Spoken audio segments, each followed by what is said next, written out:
Olá, meu nome é Felipe Vec dos Santos Vécia, eu sou aluno de doutorado do professor Ronei Silveira Pinto e eu defendi a minha tese de doutorado em 8 de abril de 2025, relacionado aos métodos alternativos para o cálculo da razão isquiotibial quadríceps. Agora eu apresentarei para vocês um resumo, basicamente, da minha tese e os principais achados de cada estudo que foi investigado ao longo desse período de doutoramento. Então, basicamente, a tese é relacionada a diferentes métodos de quantificar o cálculo da razão isquiotibial quadríceps para identificar possíveis fatores de risco, principalmente para lesão de isquiotibiais em atletas profissionais de futebol, visto que a lesão de isquiotibiais é a lesão mais prevalente no futebol. Ela representa cerca de 12 a 16% de todas as lesões. Ela frequentemente acontece em situações de alta velocidade e fadiga muscular, geralmente no final de cada tempo de jogo. A avaliação tradicional do cálculo da razão isquiotibial quadríceps, ela é geralmente utilizada para avaliar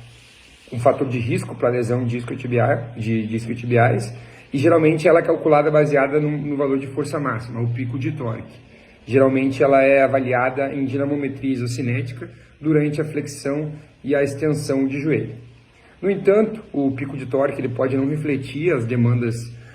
do jogo, porque são demandas mais rápidas e explosivas que acontecem no futebol, e elas podem não considerar o efeito também da fadiga muscular, visto que é um protocolo de força máxima com poucas repetições em dinamometria isocinética. Além disso, o retardo eletromecânico dos isquiotibiais ele é quase o dobro do quadríceps, dos extensores de joelho, e isso pode indicar um certo atraso na produção de força e gerar uma instabilidade articular do joelho. O presente estudo de tese de doutorado teve como objetivo, então, abordar essas lacunas através de 3 investigações principais. A primeira, comparar a força e a razão isquiotibial quadríceps em atletas com e sem lesão de isquiotibiais durante uma temporada do futebol. O segundo, comparar a força e a razão isquiotibial quadríceps com base no pico de torque e no pico de potência em condições de fadiga e não fadiga. E o terceiro estudo, comparar a força de extensores e flexores de joelho, além da razão isquiotibial quadríceps calculada a partir do pico de torque e a taxa de produção de torque e o retardo eletromecânico nas condições de fadiga e de não fadiga. Além disso, dado que o treinamento de força ele vem sendo utilizado em clubes, em academias, visando tanto melhorar a performance quanto melhorar a prevenção de lesões, principalmente a lesão de posterior de coxa e de isquiotibiais, a presente tese de doutorado também teve um estudo 4 que avaliou a atividade elétrica muscular através da eletromiografia de extensores e flexores de joelho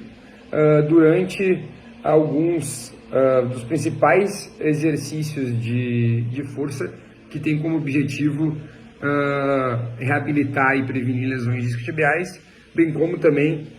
esse estudo teve como objetivo otimizar a seleção de exercícios para melhorar o equilíbrio de força entre os músculos agonistas e antagonistas e reduzir também a probabilidade de lesões isquiotibiais. Então, os resultados desses presentes estudos realizados oferecem importantes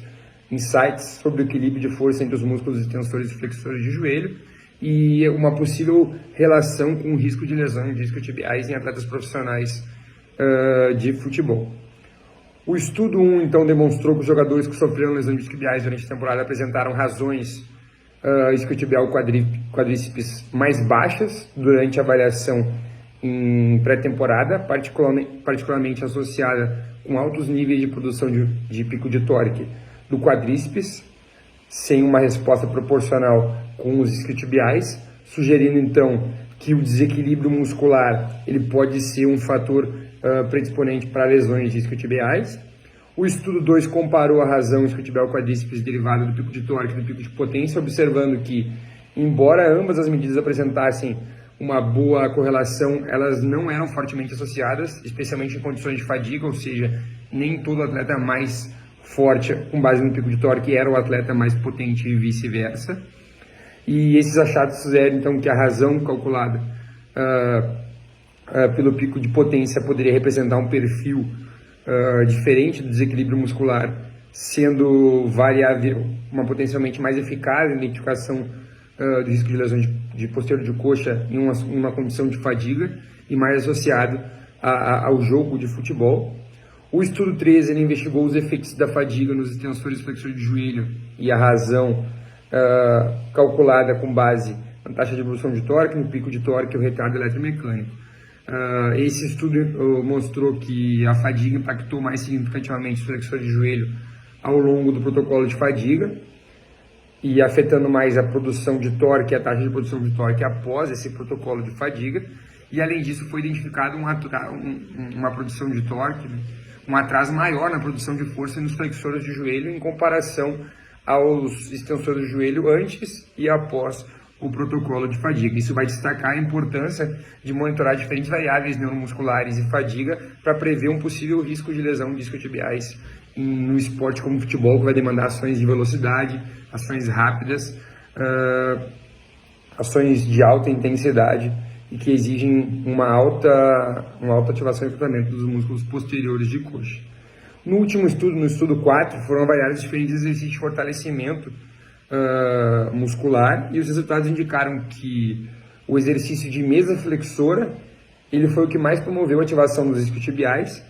sugerindo então uma eficácia em programas de treinamento de força e reabilitação de lesões, visando aumentar a força de flexores de joelho, bem como melhorar o equilíbrio, a razão isquiotibial quadríceps, né? Objetivando então reduzir o risco de lesões de isquiotibiais quadríceps. Além disso, o exercício de agachamento amplamente utilizado, né, em estratégias de melhora da performance e possivelmente para prevenção de lesões, especificamente lesão de posterior, ele apresentou uma baixa ativação de isquiotibiais, bem como uma baixa razão isquiotibial quadríceps, mostrando talvez um resultado contraditório do que se vem sendo utilizado na prática, né? Diminuindo a razão e diminuindo a ativação de posteriores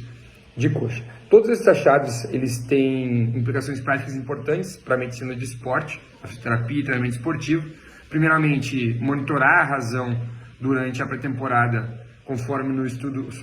sugerido no estudo 1, é importante para identificar atletas que têm fator de risco para lesões e a partir daí sim implementar programas que minimizem, né, esse risco de lesões. Além disso, a diferença encontrada entre as razões baseadas no pico de torque e no pico de potência, observadas no estudo 2, destaca a importância de incorporar medidas mais dinâmicas, como a produção de potência, especialmente em condições de fadiga, né, para melhorar a prescrição dos testes de triagem e monitoramento de fator de risco para lesão.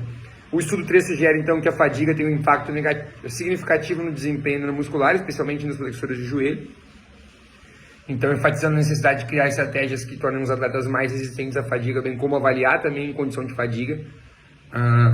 esses atletas para identificar algum possível fator de risco para lesão. E, por fim, o estudo 4, então, ele aponta que exercícios como mesa flexora, o stiff e a elevação pélvica são eficazes na ativação dos isquiotibiais, sugerindo, então, que esses exercícios podem ser mais cruciais em programas de treinamento e reabilitação para melhorar os níveis de força dos isquiotibiais e o equilíbrio de força entre os músculos extensores e flexores de joelho, possivelmente assim reduzindo, né, a exposição dos atletas ao risco de lesões. Em resumo, os resultados dos estudos realizados na presente tese de doutorado então sugerem que o desequilíbrio de força entre os músculos extensores e flexores de joelho, especialmente em condições de fadiga, está intimamente relacionado talvez ao risco de uma